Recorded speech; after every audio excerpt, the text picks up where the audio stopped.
Não sou eu, porventura, livre? Não sou apóstolo? Não vi Jesus, nosso Senhor? Acaso não sois fruto do meu trabalho no Senhor? Se não sou apóstolo para outrem, certamente o sou para vós outros, porque vós sois o selo do meu apostolado no Senhor. A minha defesa perante os que me interpelam é esta: não temos nós o direito de comer e beber? E também o de fazer-nos acompanhar de uma mulher irmã, como fazem os demais apóstolos e os irmãos do Senhor e Cefas? Ou somente eu e Barnabé não temos direito de deixar de trabalhar? Quem jamais vai à guerra à sua própria custa? Quem planta vinha e não come do seu fruto? Ou quem apacenta um rebanho e não se alimenta do leite do rebanho? Porventura falo isto como homem, ou não diz também a lei? Porque na lei de Moisés está escrito: não atarás a boca ao boi quando pisa o trigo. Acaso é com bois que Deus se preocupa? Ou é seguramente por nós que ele o diz? Certo que é por nós que está escrito: pois o que lavra cumpre fazê-lo com esperança, o que pisa o trigo, faça-o na esperança de receber a parte que lhe é devida. Se nós vos semeamos as coisas espirituais, será muito recolhermos de vós bens materiais? Se outros participam desse direito sobre vós, não o temos nós em maior medida? Entretanto, não usamos desse direito. Antes, suportamos tudo para não criarmos qualquer obstáculo ao evangelho de Cristo. Não sabeis vós que os que prestam serviços sagrados do próprio templo se alimentam? E quem serve ao altar, do altar tira o seu sustento? Assim ordenou também o Senhor aos que pregam o evangelho, que vivam do evangelho. Eu, porém, não me tenho servido de nenhuma destas coisas, e não escrevo isso para que assim se faça comigo, porque melhor me fora morrer antes que alguém me anule esta glória. Vamos orar. Ó Deus amado e bendito, santo é o teu nome. Exaltamos o Senhor na beleza da tua santidade, e neste momento, ó Deus, diante da tua palavra, rogamos, Pai, que o Senhor fale profundamente ao nosso coração, guiando-nos, ó Deus, por meio da verdade. Teu povo que aqui está, ó Deus, chamado para ser santo, tem a promessa da parte do Senhor de ser santificado por meio da tua palavra, que é a verdade. O Espírito que em nós habita nos guia à verdade. E estamos certos de que o Senhor, então, por conta de tudo isso, falará ao nosso coração. Esta é a nossa esperança e a nossa oração, em nome e por amor de Jesus, o Salvador. Amém. Meus irmãos, nós vivemos uma sociedade que enfatiza bastante os direitos pessoais. No mundo comercial, por exemplo, você tem o Procon propagandeando que você precisa exigir os seus direitos. E essa é uma das razões de você ir a um estabelecimento comercial e ter ali uma placa: exija a sua nota fiscal. Estou dizendo que é uma das razões, porque não é só uma questão de seu direito, é questão também de o governo ter pessoas trabalhando para ele como fiscais. Mas está ali: exija a sua nota fiscal. É direito seu. Se o produto der algum defeito, você tem a comprovação de que você comprou aquele produto. E não é ruim ou ilícito que consumidores sejam protegidos nas relações comerciais. E isso está bem estabelecido aqui, lá no Código de Defesa do Consumidor. Contudo, nós sabemos que no mundo caído, tudo o que é bom tem o potencial de ser usado de forma ilícita. Sobretudo, parece no nosso país. Deixa eu só dar um exemplo para você. Existe algo chamado direito de arrependimento. Aqueles que fazem compras online ou compras em algum catálogo, eles têm pela lei 7 dias para se arrepender da sua compra. E eles nem precisam alegar nada. Não vale para estabelecimento físico. Tem que ser em compra online ou compra por catálogos. Então você tem uma distorção disso. A pessoa vai à loja, vê o produto, pega na sua mão, testa, e então ele vai comprar online, que é mais barato, e por uma razão qualquer ele decide devolver, aproveitando lá o seu direito de arrependimento. Isso não é exigir direito, isso é agir de má fé. Você viu o produto, você teve com ele nas suas mãos, e a despeito da lei dizer que você tem esse direito, você viu, você não comprou no escuro. E este é só um dos exemplos de desonestidade que pode acontecer.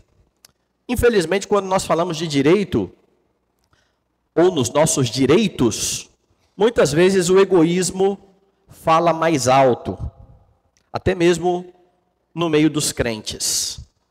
Paulo explicou aqui aos Coríntios, lá no capítulo 8, que aqueles que foram libertados pelo Senhor Jesus Cristo, eles podem usufruir da criação de Deus.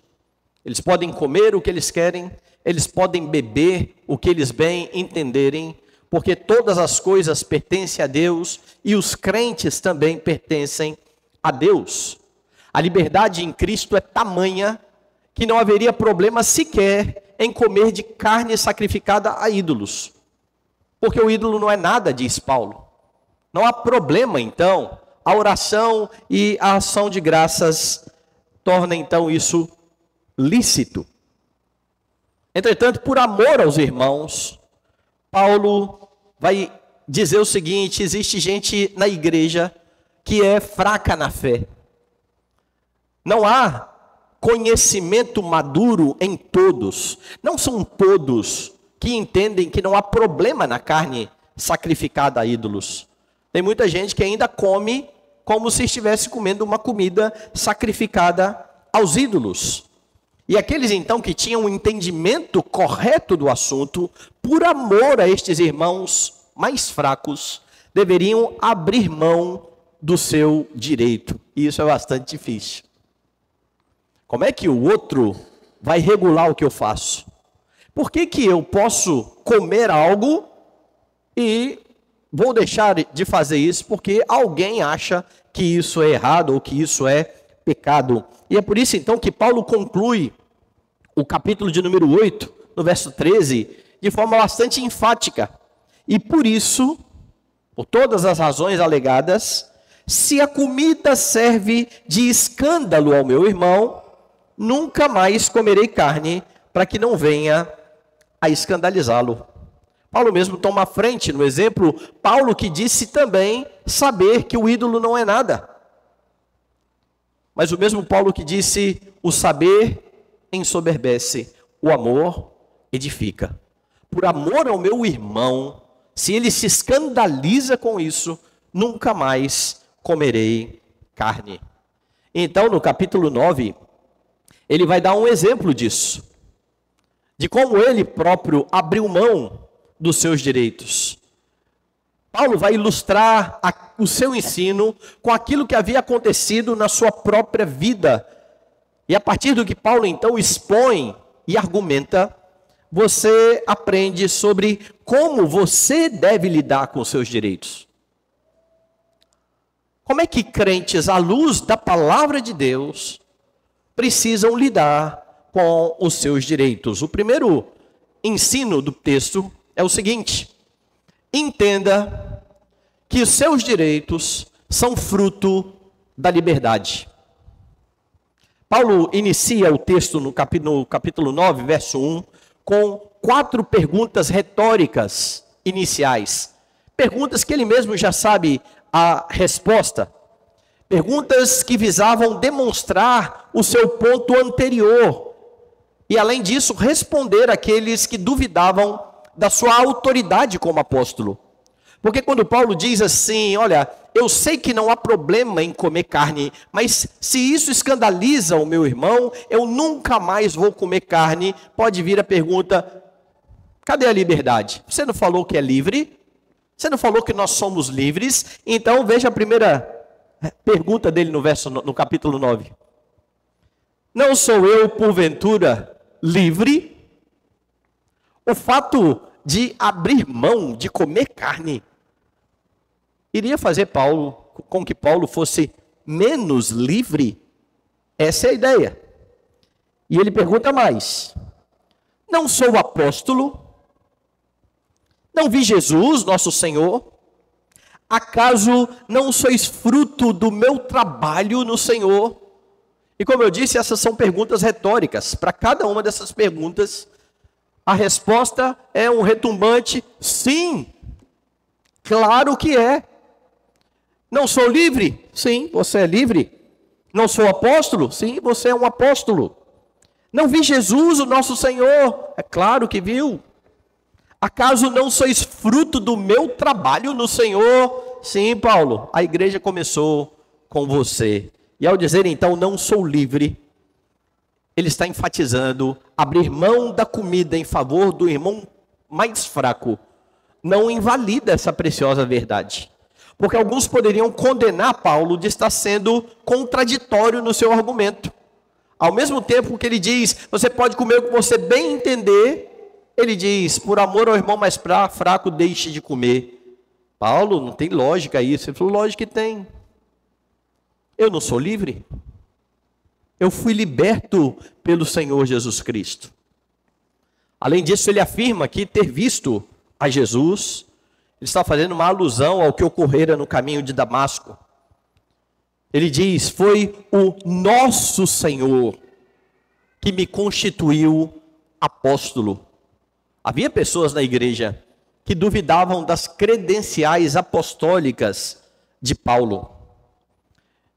Mais ainda, ninguém daquela igreja poderia ter dúvida do apostolado e do trabalho de Paulo. A igreja começou com ele.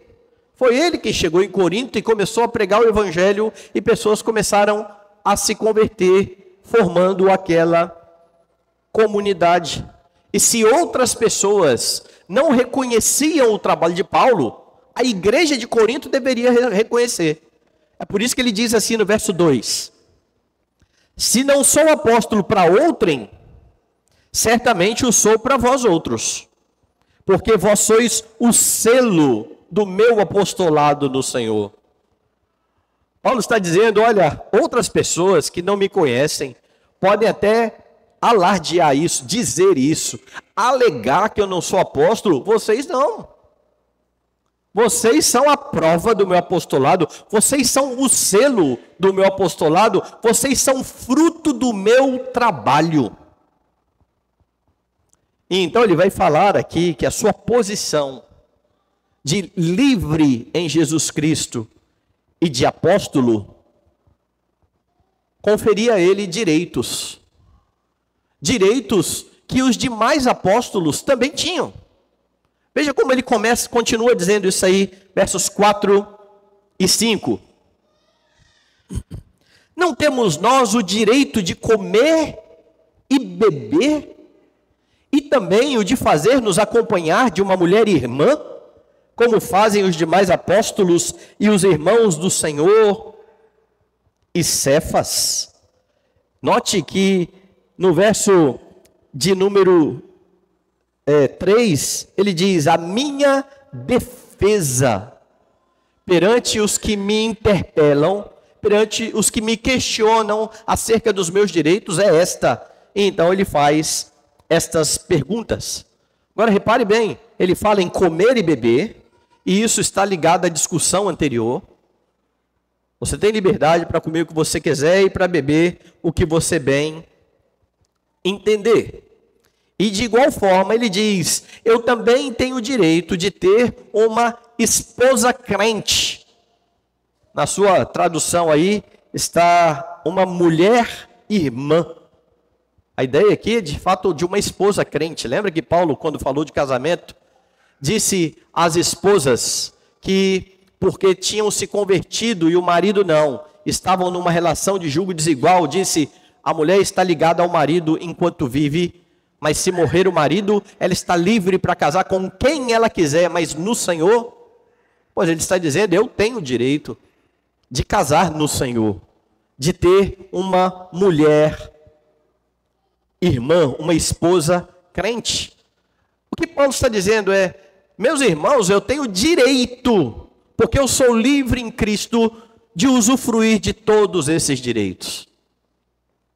Mas a pergunta do verso 6 indica que Paulo não estava usufruindo desse direito de receber pelo trabalho que ele desenvolvia, ou que ele desenvolvera na igreja de Corinto. Não foi com o dinheiro dos coríntios que Paulo comeu e bebeu. Apesar da pergunta mostrar que ele tinha esse direito. Veja o verso 6. Ou somente eu e Barnabé não temos direito de deixar de trabalhar. E o deixar de trabalhar aqui é deixar de trabalhar fora da igreja. Lembra o que aconteceu quando Paulo foi à igreja de Corinto? Ele trabalhou fazendo tendas, trabalhou na sua profissão. A pergunta é, será que só eu e Barnabé não temos o direito de receber da igreja como os demais estão recebendo? A primeira coisa que Paulo está mostrando aqui é que direitos são fruto da liberdade. Ele foi liberto por Cristo e ele tinha todos estes direitos. Então não há problema quando cristãos entendem dessa maneira. Quando cristãos entendem que eles têm direitos. Ter direito é algo legítimo.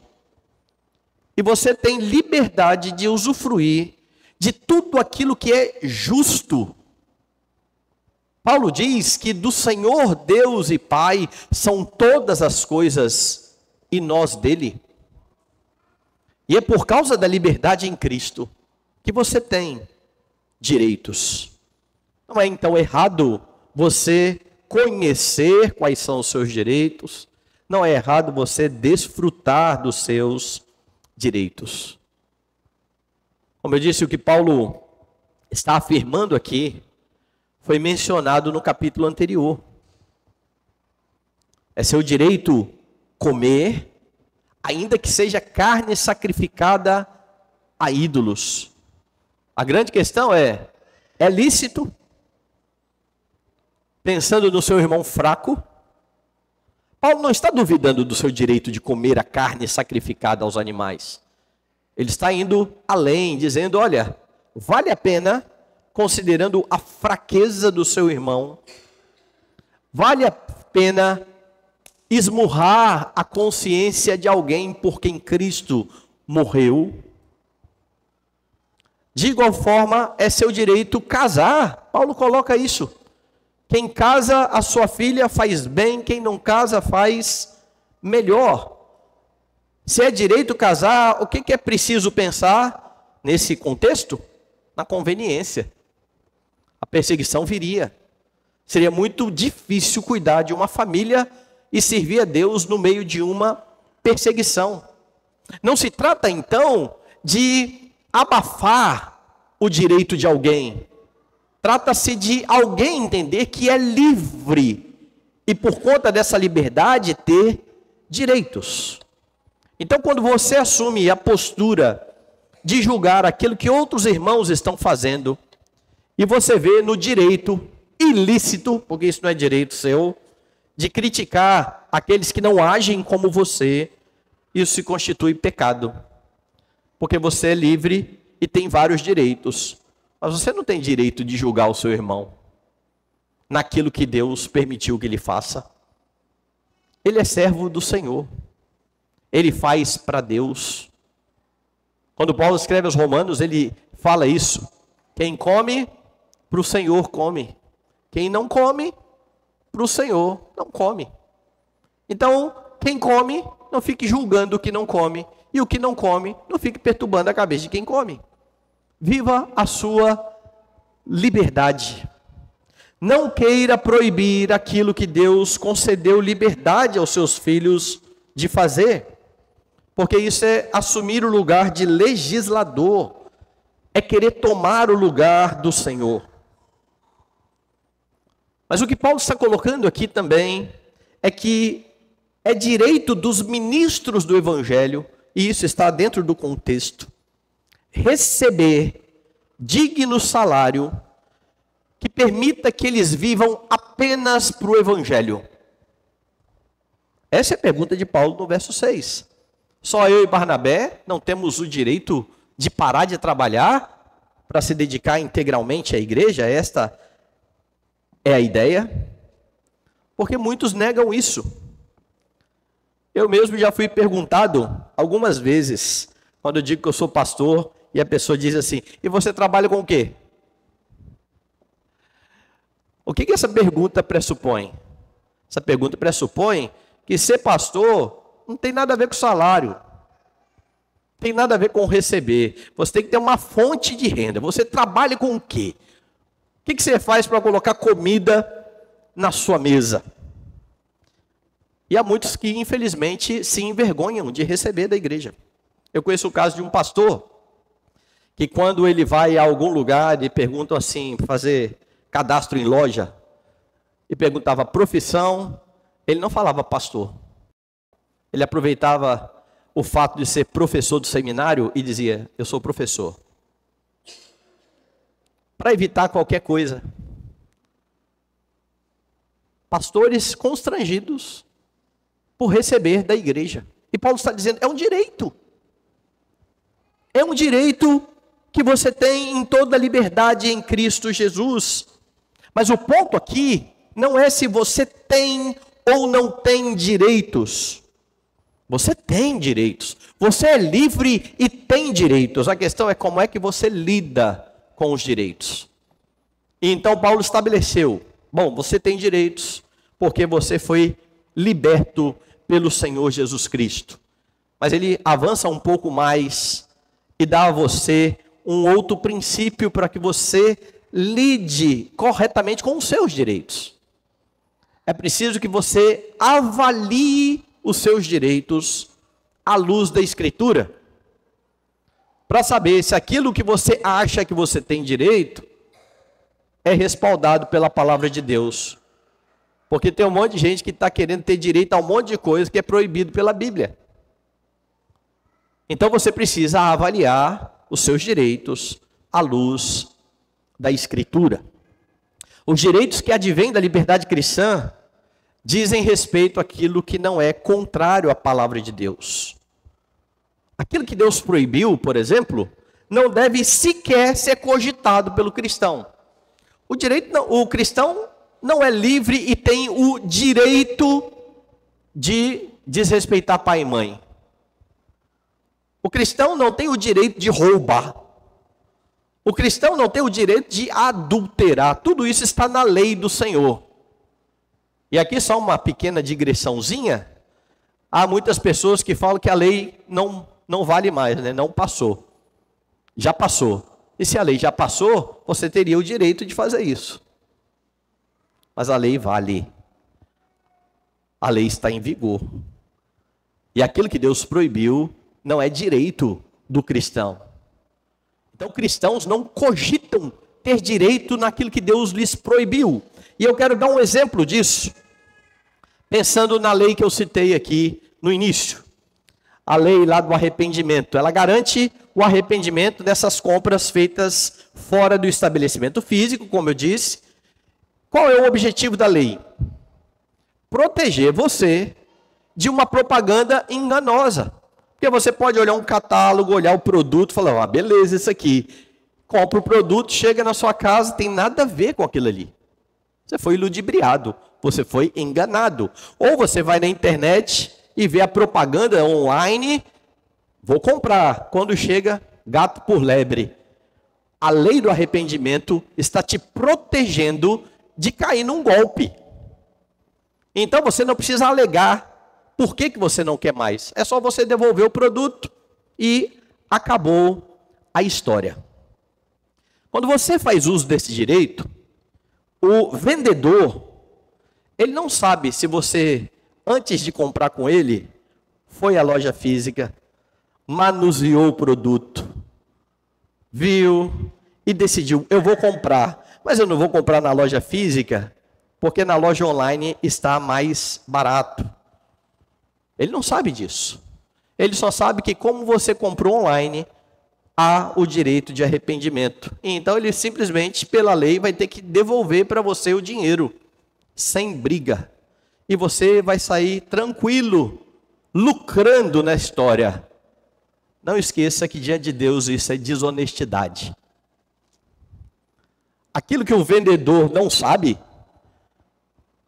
que você até testou o produto, foi lá, comprou, pegou um relógio, mexeu nele inteiro, falou assim, vale a pena, e está muito baratinho lá. E de repente aconteceu algum problema, você falou assim, não vai dar, vou me apertar financeiramente, vou devolver, eu tenho direito. Mas se pensasse isso antes de comprar. Mas agora você está se aproveitando de uma lei que você não deveria cogitar usar, porque você é crente. Você é honesto. Você fala a verdade. Então, no caso de alguém que faz isso, é quebra do 9º mandamento. É dar falso testemunho. O direito está aqui, é legal. Ninguém vai te interpelar por isso. Diante de Deus, é pecado. Ainda que os homens digam, faça. Pecado. É por isso que você precisa estar muito certo de que você não está quebrando os preceitos éticos estabelecidos pela Escritura para alegar que você tem esse ou aquele direito. É por isso que Paulo, depois de dizer ou de perguntar, será que só eu e Barnabé que não temos direito de parar de trabalhar e de receber da igreja como os demais? Ele começa então a fornecer exemplos de que isso é o natural. E ele faz isso exatamente usando a lei natural. Veja como que ele vai discorrer sobre isso. Nos versículos 3 a 6, Paulo fez 3 perguntas retóricas que exigem uma resposta positiva. Eu quero que você acompanhe aí de novo. 4. Não temos nós o direito de comer e beber? A resposta é positiva, claro que tem. E também o de fazer-nos acompanhar de uma mulher irmã ou de uma esposa? É claro que tem. Só eu e Barnabé que não temos o direito de deixar de trabalhar? Paulo, é óbvio que você e Barnabé têm os mesmos direitos de todos os outros apóstolos. Ou seja, essas 3 perguntas exigem esta resposta positiva. No verso 7, ele vai fazer 3 perguntas que exigem uma resposta negativa. Veja o verso 7. Quem jamais vai à guerra à sua própria custa? Quem planta vinha e não come do seu fruto? Ou quem apacenta um rebanho e não se alimenta do leite do rebanho? Ou seja, é claro e óbvio, até mesmo para os não crentes, por causa da lei natural. Se um soldado vai à guerra, ele vai pagando as despesas? É claro que não. Se alguém está trabalhando na lavoura, ele vai pagar para trabalhar ou ele vai gozar do fruto do seu trabalho? É óbvio que ele não vai pagar para trabalhar. Do mesmo jeito que o pecuarista não vai fazer isso. E Paulo então vai argumentando desta maneira para mostrar daqui a pouco que os direitos que ele tem, eles são comprovados pela lei natural. Está claro para todo mundo, mas há um pouco mais.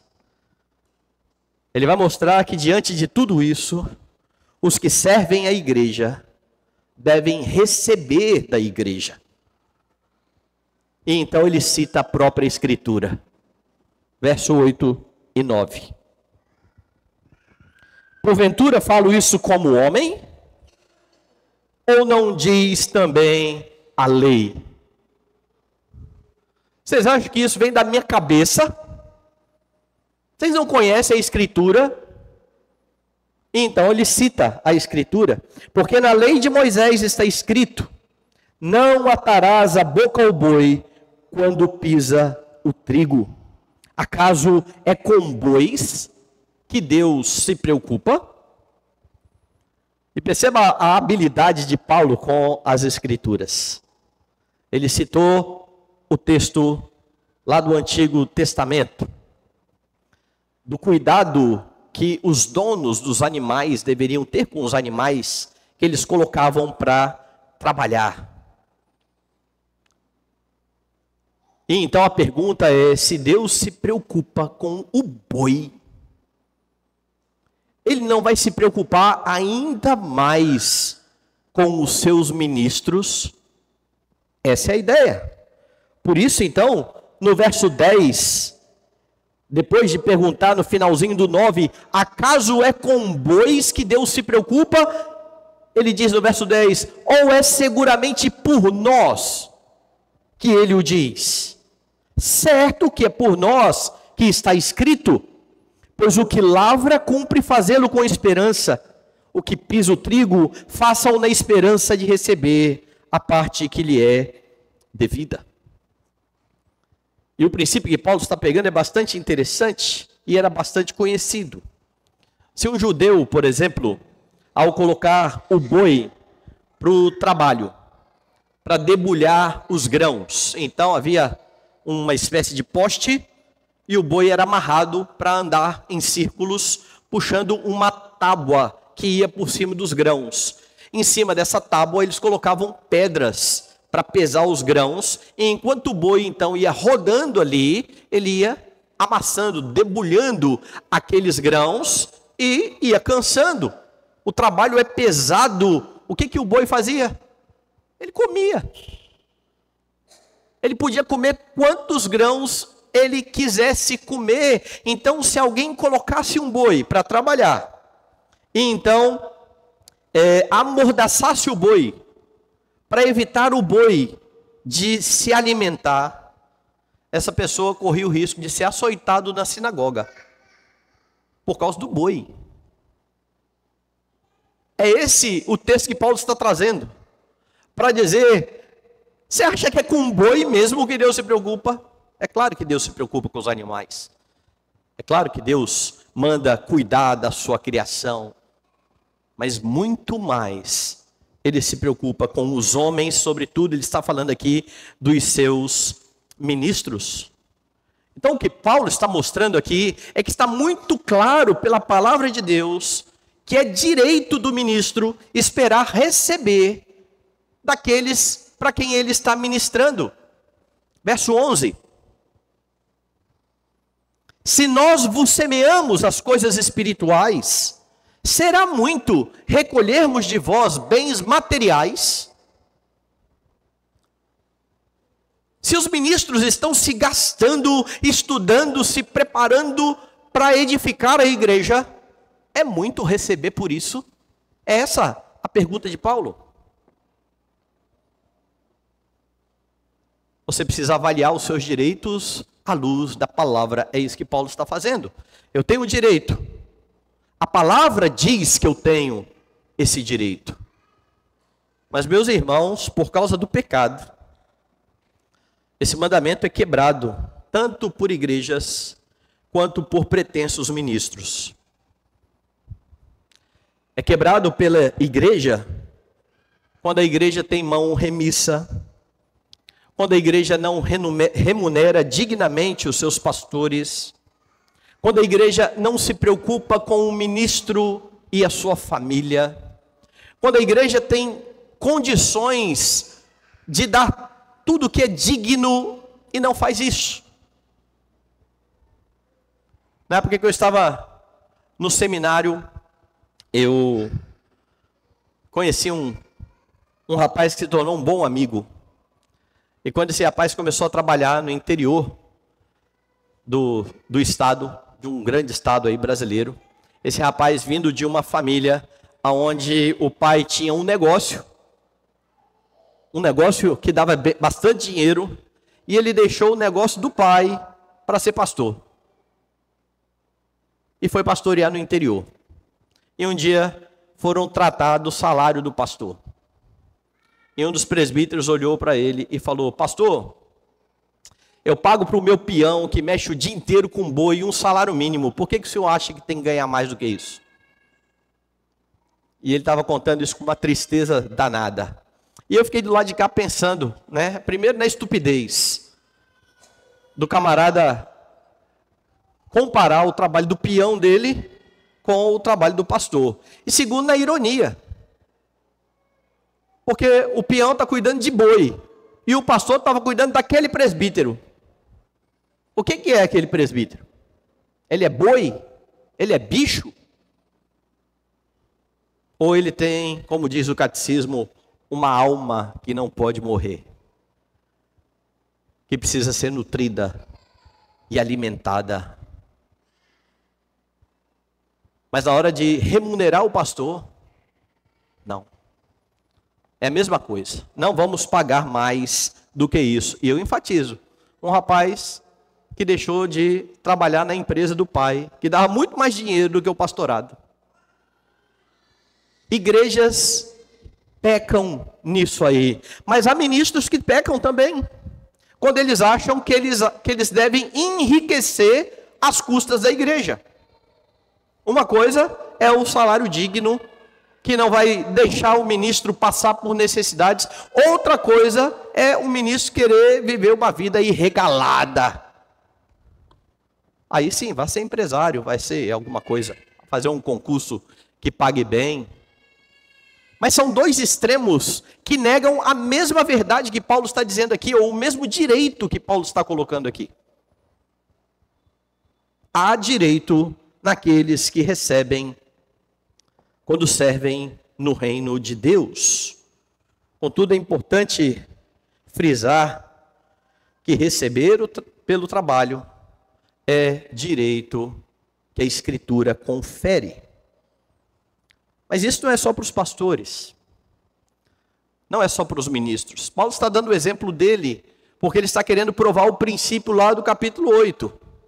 Temos direitos, mas nós não nos apegamos aos direitos a ferro e fogo.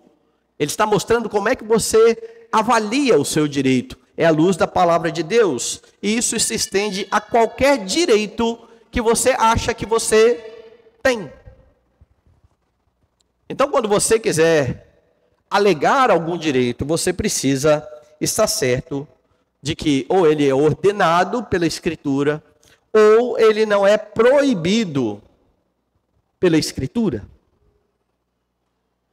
Por exemplo, você tem o direito de comer carne, mas a Escritura não ordena você a comer carne.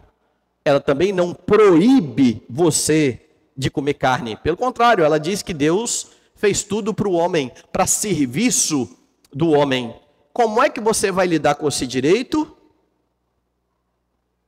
À luz da palavra, à luz dos outros princípios da Escritura.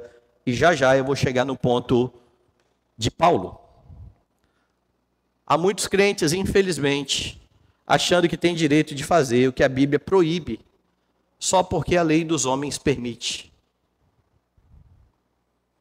A lei dos homens permite o aborto, em alguns casos. A lei de Deus não. E quando houve aqui no Brasil a tentativa de se brigar para que aquilo que é direito pela lei do aborto fosse deixado de lado, crentes se levantaram para defender a lei desse século.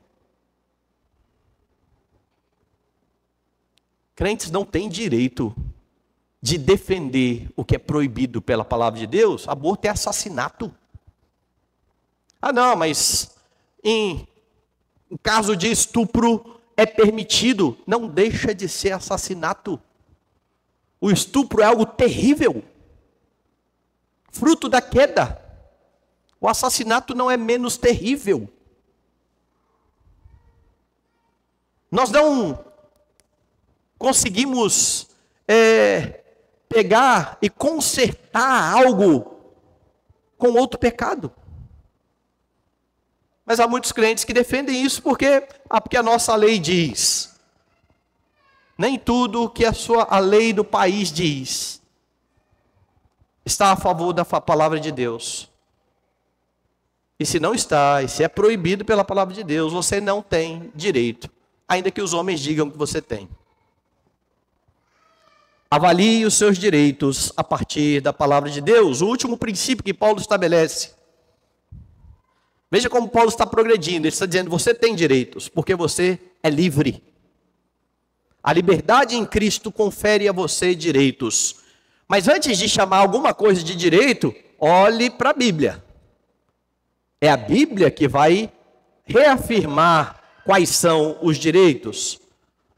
Por último, ele diz, esteja pronto a abrir mão do direito pelo bem do Evangelho. E então agora Paulo vai ao ponto que ele está usando para ilustrar o que ele disse no capítulo 8. Lembra lá do capítulo 8? Olha, não tem problema nenhum comer carne sacrificada a ídolo. O ídolo não é nada. Não há esse conhecimento em todo mundo. Tem muito crente fraco. Se ele vir você comendo carne sacrificada a ídolo, ele vai se escandalizar. Então, a começar em mim aqui, se comer carne vai escandalizar o meu irmão, eu nunca mais vou comer carne. Paulo, não tem como viver assim. Paulo está dizendo, olha, nós somos livres, nós temos direitos. Esses direitos precisam ser respaldados pela Escritura. Eu tenho o direito de receber da igreja. Entretanto, olha o que ele vai dizer no verso 12. Se outros participam desse direito de ser sustentado pela igreja sobre vós, não o temos nós em maior medida. Pode ser que Paulo esteja se referindo aqui a Pedro e a Apolo. Lembra lá do começo da carta? Eu plantei, Apolo regou, o crescimento veio do Senhor. A igreja tinha preferência por pregadores e por conta do seu orgulho se dividiu em partidos. O partido de Paulo, o partido de Apolo, o partido de Pedro. Pode ser que Pedro e Apolo estivessem usufruindo do direito de receber da igreja. E Paulo está dizendo, se eles têm direito, eu não tenho direito ainda maior. E por que Paulo está falando que tem o direito ainda maior? Porque Paulo foi o fundador da igreja. A igreja só existia por conta do trabalho missionário de Paulo, que foi duro, que foi difícil. Paulo era considerado o pai espiritual dos coríntios. Volte aí no capítulo 4. Dê uma olhada lá no verso de número 15. 14, 15. Não vos escrevo estas coisas para vos envergonhar, pelo contrário, para vos admoestar como a meus filhos amados. Porque ainda que tivesseis milhares de preceptores em Cristo, não teríeis contudo muitos pais, pois eu, pelo Evangelho, vos gerei em Cristo Jesus. Paulo foi o plantador daquela igreja. Entretanto, ele não se valeu do dinheiro, do direito de receber pelo seu trabalho. Lá no primeiro sermão desta série de sermões, eu mostrei que quando Paulo chegou em Corinto, ele encontrou Áquila e Priscila. Áquila e Priscila já estavam lá em Corinto. E eles tinham um trabalho, um ofício. Eles eram fazedores de tendas. Paulo também era um fazedor de tendas. Paulo se ajuntou a Priscila e Áquila para trabalhar fazendo tendas, ao mesmo tempo em que ele desenvolvia o seu trabalho com o Evangelho. Permaneceu trabalhando a fim de não ser pesado aos coríntios. Só para você lembrar, vai lá no capítulo, na segunda carta de Paulo aos Coríntios, no capítulo 11. Paulo vai dizer assim no verso 8.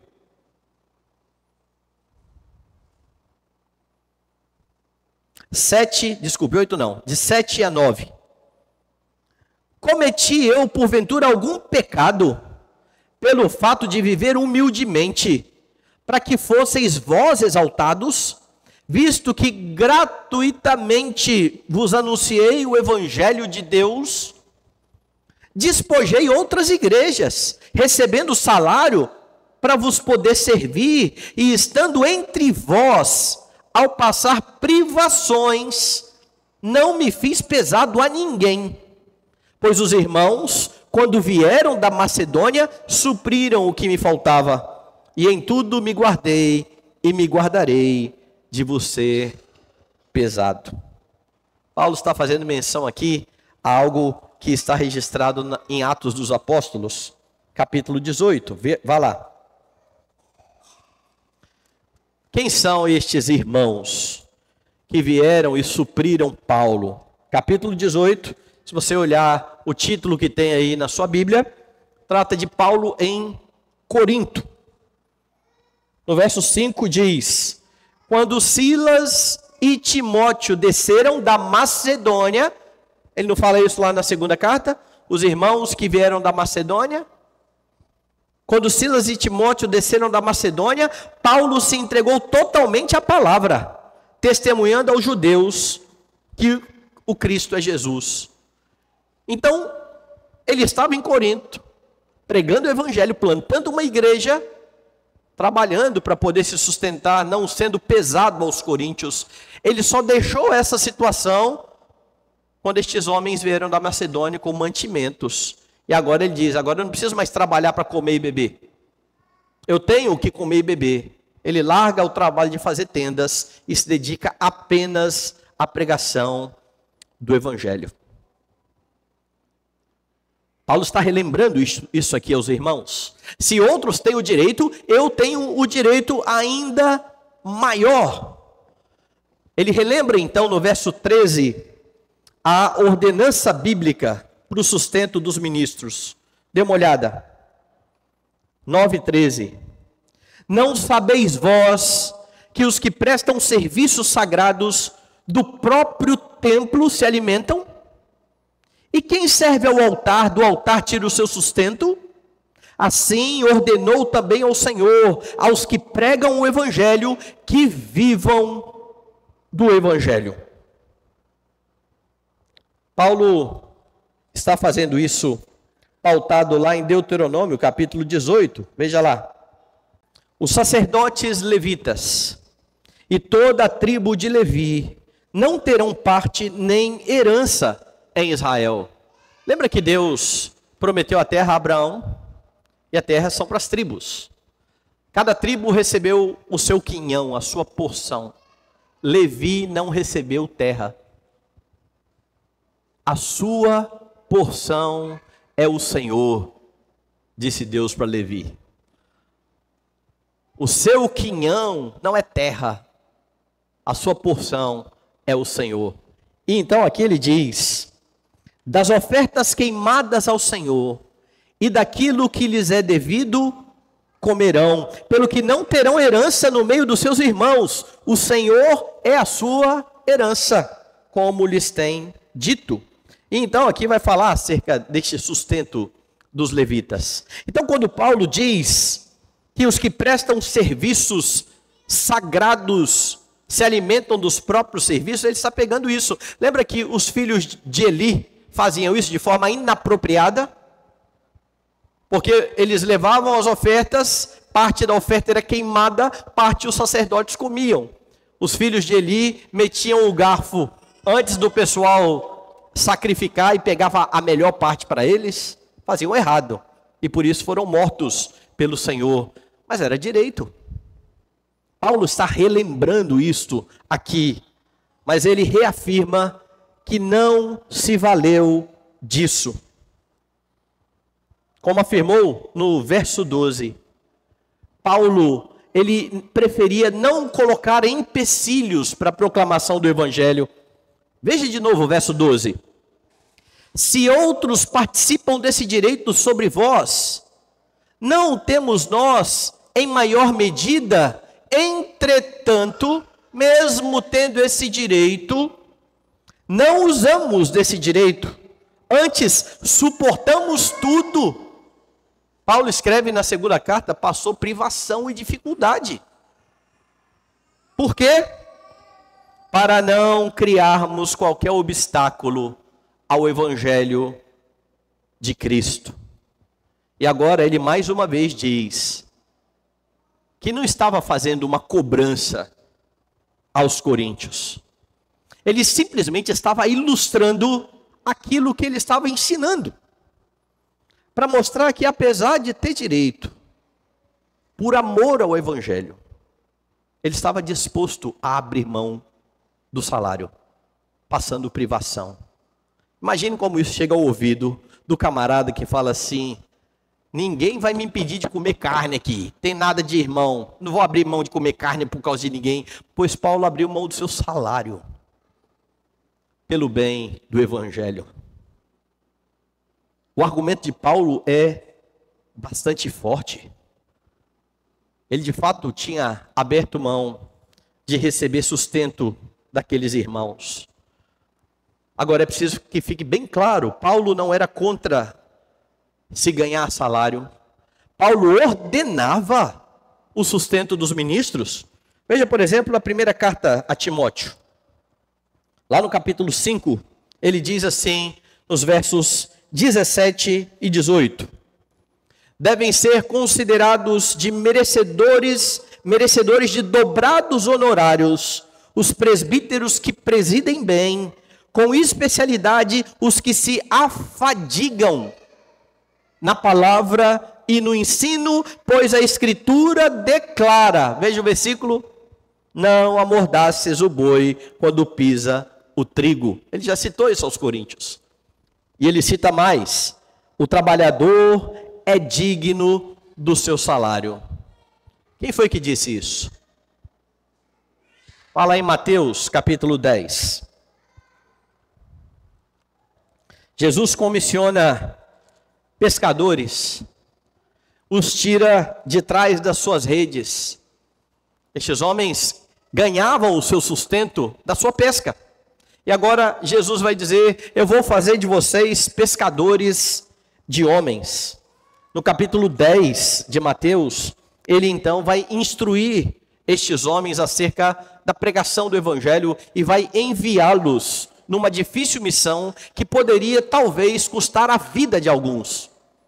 Certamente eles seriam entregues aos tribunais, eles seriam perseguidos, mas no meio disso tudo, Jesus diz assim no verso 9, não vos provereis de ouro, nem de prata, nem de cobre nos vossos cintos, nem de alforje para o caminho, nem de 2 túnicas, nem de sandálias, nem de bordão, porque digno é o trabalhador do seu alimento. Então Paulo está citando o Antigo Testamento e Paulo está citando as palavras do próprio Senhor Jesus Cristo, quando ele escreve a Timóteo.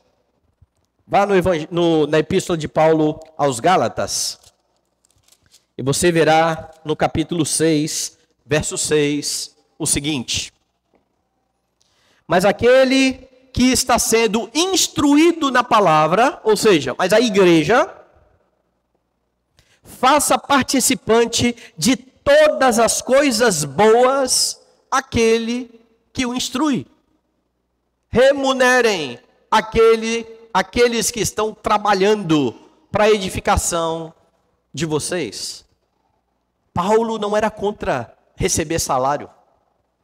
Paulo está mostrando que é um direito. Entretanto, no contexto em que ele estava, ele entendeu que abrir mão desse direito seria melhor para a causa do evangelho ali em Corinto. Porque ao que parece, a igreja de Corinto tinha mão remissa. Eles não queriam muito saber dessa história de remunerar os seus ministros. E eu já vi isso acontecer algumas vezes. ministros que deixaram de receber reajustes, ministros que ficaram sem salário, ministros que passaram dificuldades por amor à obra, por amor ao reino de Deus, para o benefício das igrejas que passavam por momentos difíceis. É claro que eu preciso dizer que eu também já vi o contrário. Ministros que, a despeito de verem o problema financeiro das igrejas, exigiam isso a ferro e fogo, brigavam no presbitério para receber algo que a igreja não tinha como pagar. Fora os que eu já vi brigando por algo que nem direito tinham. E essas são as distorções da queda. Mas o pecado não invalida o princípio. Agora Paulo está pegando o princípio e dizendo: eu sou livre para receber. Eu sou livre para abrir mão. E ele está dizendo: eu fiz isso. Então, o ponto aqui é: a luta pelos seus direitos não pode sobrepujar o testemunho do Evangelho. E isso, meus irmãos, não é só para os ministros. Isso se estende a todos os outros direitos. Se brigar por seus direitos implicar em mau testemunho, abra mão. Paulo mencionou isso quando falou dos crentes entrando em litígio, levando os irmãos aos tribunais. Se você parar para pensar direitinho, o próprio perdão é exatamente abrir mão do direito. Alguém pecou contra você e merece pagar por isso. Perdoar é abrir mão do direito de compensação. Porque um dia você foi perdoado por Deus, quando Ele olhou para o sacrifício de Cristo. Deus tinha todo o direito de exigir que cada um de nós pagasse pela transgressão, pelos pecados, pelas faltas. Ele abriu mão disso, Ele perdoou. Porque os nossos pecados recaíram sobre Jesus Cristo. No contexto, brigar pelo direito de comer carne, não se importando com a fraqueza do irmão, seria um mau testemunho para o Evangelho. Então você é livre, você tem direitos. Contudo, se você não está disposto a abrir mão de direitos em favor do avanço e do testemunho do Evangelho, significa que você ama mais os seus direitos, você ama mais a você mesmo, do que aquele que é anunciado no Evangelho. Como é que você lida com os seus direitos? Entenda que seus direitos são fruto da liberdade. Cristo libertou você e deixou você livre de pensamentos de homens. Você é verdadeiramente livre e tem direito de fazer tudo o que o Senhor não condena. Avalie esses direitos à luz da Escritura, para não pecar contra Deus, achando que você tem direito a algo que a Bíblia proíbe. Você nunca tem o direito de pecar. Esteja pronto a abrir mão de direitos pelo bem do Evangelho. O mundo não gira em torno de você e dos seus direitos. O mundo não gira em torno daquilo que você deseja. Se usufruir de algum direito levará você a dar mau testemunho, abra mão. Lembre que Jesus Cristo, o autor da liberdade que você tem, aquele que, como Deus, tem o direito de fazer o que Ele bem entende, que não esteja contra a sua natureza, é claro, abriu mão disso. Paulo afirma aos Filipenses, nós cantamos essa noite, Ele, subsistindo em forma de Deus, não julgou como usurpação o ser igual a Deus, antes a si mesmo se esvaziou, assumindo forma de servo, tornando-se em semelhança de homens e reconhecido em figura humana, a si mesmo se humilhou, tornando-se obediente até a morte e morte de cruz. Jesus não se arrogou do seu direito como Deus, ou como nós cantamos, dos direitos que tinha como Deus, mas foi a cruz em seu lugar para que você, livre do pecado, também não precise se apegar a ferro e fogo aquilo que você acha que tem direito. Se for para o bem e para o testemunho do Evangelho, abra mão do que você quer, contente-se com Jesus Cristo.